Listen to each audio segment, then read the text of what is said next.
কিছুদিন ধরে জামাইকে বলতেছিলাম আমাকে কিছু একটা গিফট করো, কিন্তু সে ঠিকই গিফট নিয়ে আসলো। কিন্তু কি নিয়ে আসলো?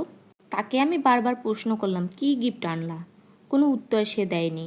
নাদিয়া সে গিফটটা সুন্দর করে নিয়ে আসলো আমার জন্য, হাতে ধরিয়ে দিয়ে বলল, এই নাও তোমার গিফট।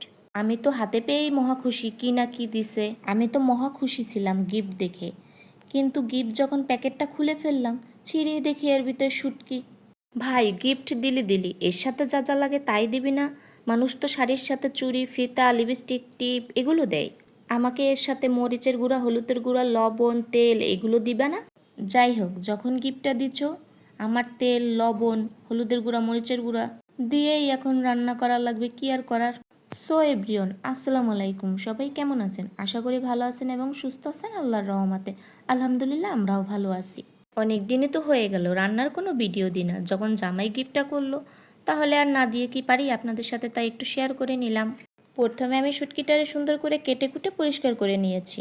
তারপর একটা পাতিলে হালকা পানি দিয়ে, যখন একটু পানিটা ব্লক ব্লক উঠছে, তখন শুটকিটা দিয়ে একটু লবণ দিয়ে সেদ্ধ করে নিলাম। হালকা পরিমাণ সেদ্ধটা করে নিলে তাহলে আর গন্ধ বের হয়। আমি এর সাথে আবার একটু আলু অ্যাড করে নিলাম। কখনো ওভাবে আলু দিয়ে খাওয়া হয় না, তাই আবার নতুন করে একটু ট্রাই করে দেখলাম কেমন লাগে আর কি।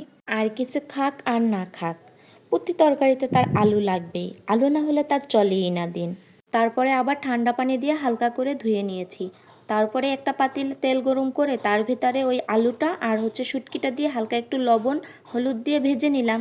তারপরে একটা পাতিলে তেল দিয়ে তার ভিতরে বেশি পরিমাণে পেঁয়াজ কুচি অ্যাড করে দিব। পেঁয়াজটা যখন একটু হালকা করে লাল করে ভাজা হবে, তখন তার ভিতরে রসুন আর জিরা বাটা অ্যাড করে দিব। তারপর একটু পরিমাণ মতো হলুদের গুঁড়ো অ্যাড করে দিব, লবণ অ্যাড করে দিব, একটু ধনিয়ার গুঁড়ো অ্যাড করে দিব। মশলাটাকে ভালোভাবে কষিয়ে নিব।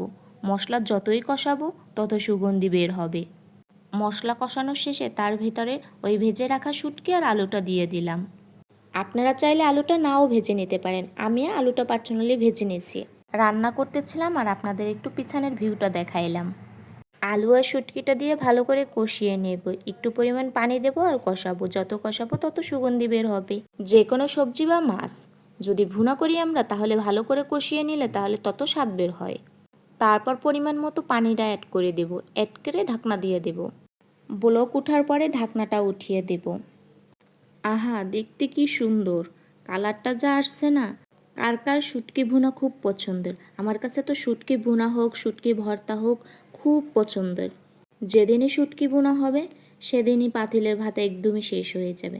আমার জামাই তো খুবই পছন্দ। আমি আগে খাইতাম না গন্ধ দেখে, তারপরে যখন রান্না শিখলাম শাশুড়ির থেকে, তখনই খাওয়া শুরু করলাম। যাই হোক, এখানেই শেষ করলাম।